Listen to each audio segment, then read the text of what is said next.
নুরুল হক নূরের উপর হামলার ঘটনাটা আমরা চীন থেকে শুনতে পাই। জাতীয় নাগরিক পার্টি এই হামলার প্রতিবাদ জানিয়েছে এবং এটা আমাদেরকে উদ্বিগ্ন করে তুলেছে পুরো জাতিকে। আসলে জুলাই গণ অভ্যুত্থানের পরে এরকম একটা দিন দেখতে হবে এটা আমরা কেউ কল্পনাও করি নাই। এটা শুধু দুঃখজনকই নয়, অনাকাঙ্ক্ষিত নয়, এটা উদ্বেগজনকও। আমরা আসলে কোন সময়ে বাস করছি এবং দেশের পরিস্থিতি কোন দিকে যাচ্ছে এটা আমাদেরকে ভাবাচ্ছে। কারণ যখন আমরা ফ্যাসিস্টদের বিচার চাচ্ছি, ফ্যাসিবাদের দোসরদের বিচার চাচ্ছি, সেই বিচার চাওয়ার অপরাধে আপনাকে আমাকেই নির্যাতিত হতে হচ্ছে, তাও এই অন্তর্বর্তী সরকারের সময়ে তাদের অধীনে থাকা সেনাবাহিনী এবং আইন শৃঙ্খলা বাহিনীর দ্বারা। এটা অত্যন্ত দুঃখজনক। গণ অভ্যুত্থানের শক্তিকে অবদমন করতে, তাদের কোমর ভেঙে দেওয়ার জন্যই এই ধরনের পরিকল্পনা করা হচ্ছে, এই ধরনের দৃষ্টান্ত স্থাপন করা হয়েছে বলে আমরা মনে করছি।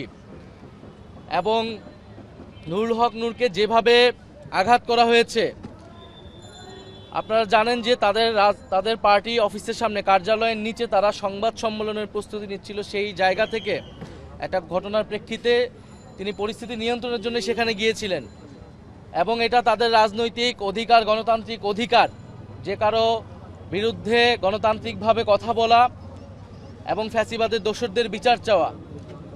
এবং আমরা সেখানে দেখলাম যে ন্যাক্কারজনকভাবে তার উপর হামলা করা হলো, তার নেতাকর্মীদের উপরে হামলা করা হলো। এক কথায় বলতে গেলে এটাকে বলে বর্বরতা। এবং এটা আমাদের জন্য দুঃখজনক যে এই বর্বরতা সেনাবাহিনীর কিছু সদস্যদের দ্বারা সংগঠিত হয়েছে। সেনাবাহিনীর অফিসারের পক্ষ থেকে তাদেরকে প্রথমে হুমকি দেওয়া হয়েছে এবং সেই হুমকির 10 মিনিটের পরবর্তীতেই এই হামলার ঘটনা ঘটানো হয়। ফলে এটা আমাদের জন্য উদ্বেগের। অন্তর্বর্তী সরকার আসলে কিভাবে পরিচালিত হচ্ছে, সেনাবাহিনী কাদের নির্দেশনায় পরিচালিত হচ্ছে, এই বিষয়ে কিন্তু প্রশ্ন উঠছে। কারণ অন্তর্বর্তী সরকার গণ অভ্যুত্থানের এই নুরুল হক নূর, এদের মতো ফ্যাসিবাদ বিরোধী যোদ্ধাদের লড়াই সংগ্রামের ফলেই কিন্তু এই অন্তর্বর্তী সরকার গঠিত হয়েছে। ফ্যাসিবাদ বিরোধী রাজনৈতিক দলগুলোর সমর্থনেই অন্তর্বর্তী সরকার এখনও তাদের কার্যক্রম পরিচালনা করে যাচ্ছে। ফলে এই সময়ে তার উপরেই হামলা, এটাকে আমরা খুবই গভীর উদ্বেগের সাথে দেখছি। এটার প্রতিবাদের ভাষা আমাদের নেই এবং আমরা পাশাপাশি এও লক্ষ্য করছি যে দেশে এক ধরনের অস্থিতিশীলতা তৈরি করার নানা চেষ্টা করা হচ্ছে। আমরা বলতে চাই যে বাংলাদেশের মানুষের প্রতি আমাদের অঙ্গীকার যে ফ্যাসিবাদী পক্ষকে আমরা কোনোভাবেই জায়গা করে দিব না, সুযোগ করে দিব না।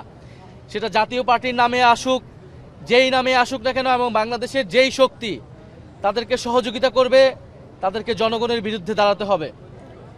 এবং আরও দুঃখজনক, সেদিন হয়তো যা ঘটনায় হয়ে থাকুক না কেন, সেটা যদি অনাকাঙ্ক্ষিত হয়ে থাকে, দুর্ঘটনা হয়ে থাকে, সেনাবাহিনীর উচিত ছিল নিঃশর্তভাবে দুঃখ প্রকাশ করা, ক্ষমা প্রার্থনা করা। যে একজন রাজনীতিবিদকে, ফ্যাসিবাদ বিরোধী রাজনীতিবিদকে এইভাবে রাস্তায় ফেলে পেটানো হয়েছে। কিন্তু আমরা দুঃখজনকভাবে দেখেছি যে আইএসপিআর এর যেই বিবৃতিটি তারা দিয়েছে, সেখানে তারা এই হামলাকে বৈধতা দেওয়ার চেষ্টা করেছে, জাস্টিফাই করেছে, মব ভায়োলেন্স বলেছে। একটা গণতান্ত্রিক রাজনৈতিক দল তার কর্মসূচি, তার অফিসের সামনে সে সংবাদ সম্মেলন করছে, সেটাকে মব ভায়োলেন্স বলে সে সেনাবাহিনী এই হামলার বৈধতা উৎপাদনের চেষ্টা করেছে এবং এটি আরও ন্যাক্কারজনক ঘটনা ঘটেছে। অন্তর্বর্তী সরকার তাদের অবস্থান ব্যক্ত করেছে, বিচারিক তদন্ত কমিটি করেছে এবং সেনাবাহিনীর উচিত অবিলম্বে সেই বিবৃতি প্রত্যাহার করে এই ঘটনার জন্য দুঃখ প্রকাশ করা। আমরা সেনাবাহিনীর প্রতি শ্রদ্ধাশীল ছিলাম অন্তর্বর্তী সরকার গঠনের সময় থেকেই, গণ অভ্যুত্থানের সময় থেকেই, এবং তাদের উপরে দেশের আইন শৃঙ্খলা সহ সামনের যে নির্বাচন হবে তার অনেক কিছু নির্ভর করছে। কিন্তু যদি সেনাবাহিনী এই ধরনের পক্ষপাতমূলক অবস্থান দেখা যায় যে একটি রাজনৈতিক দলকে বাঁচানোর চেষ্টা করা হচ্ছে এবং দুঃখজনকভাবে সেই রাজনৈতিক দল হচ্ছে ফ্যাসিবাদের দোসর, এবং তাকে বাঁচাতে গিয়ে ফ্যাসিবাদ বিরোধী জুলাই গণ অভ্যুত্থানের অন্যতম নেতাকে আক্রমণ করা হচ্ছে, এটা আমরা কখনোই মেনে নিব না।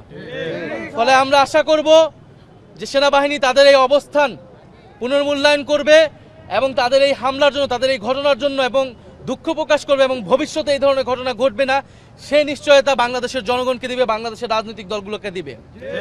আর জাতীয় পার্টি বিষয়ে আমাদের অবস্থান খুবই সুস্পষ্ট। জাতীয় পার্টি শুধু এই গত 16 বছর ধরে দালালি করে নাই। 90-এর পরাজিত শক্তি তারা।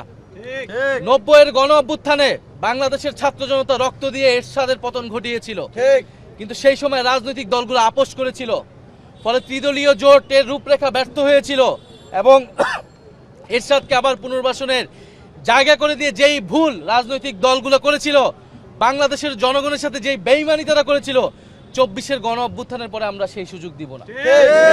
আওয়ামী লীগ, জাতীয় পার্টি এবং আওয়ামী লীগের সাথে সহযোগী যত দোসর রয়েছে এবং যারা আওয়ামী লীগকে আবার পুনর্বাসনের চেষ্টা করবে, তাদের সবাইকে বাংলাদেশের মাটি থেকে বিতাড়িত করা হবে এবং বাংলাদেশে আদালতে তাদেরকে বিচারের আওতায় আনা হবে, এর কোনো বিকল্প নাই।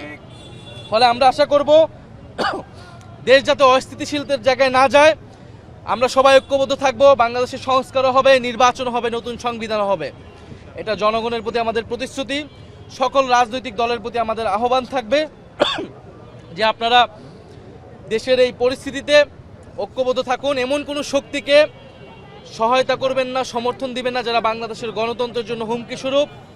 অনেক রক্তের বিনিময়ে, অনেক সংগ্রামের বিনিময়ে আমরা আজকের এই পরিস্থিতিতে এসেছি।